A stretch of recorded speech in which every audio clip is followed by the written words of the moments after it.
গরমের মধ্যে কেক বানিয়ে উইদাউট ট্রাইপড কেকের ভিডিও শ্যুট করার পর যখন সেই কেকের ভিডিও আপলোড করা যায় না, কতটা কষ্ট লাগে বলো তো? সেই মুহূর্তে হাত কামড়ানো ছাড়া আর কোনো উপায় থাকে না। হ্যাঁ, তো আজকে আমার কাছে বিশেষ কোনো ভিডিও নেই, সব ফটো দিয়েই কাজ চালানো। কারণ আমি যেই ভিডিও এডিট করছিলাম সেই ভিডিওটা সেভ করার সময় দেখি আমার গ্যালারিতে কোনো রকম কোনো স্পেস নেই, তাই যেই ভিডিও এডিট করছিলাম সেই ভিডিওটাই ডিলিট করে দিয়েছি পুরনো কিছু ভিডিওর সঙ্গে।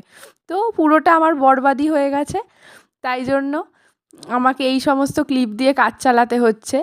এবার ইচ্ছা বলে তো একটা জিনিস থাকে, আমার যেহেতু ইচ্ছা আছে আমি তোমাদের সঙ্গে পুরোটা শেয়ার করব কীভাবে কেক বানিয়েছি। তো এই ফটোগুলোর সাহারা নেওয়া ছাড়া আর কোনো উপায় ছিল না।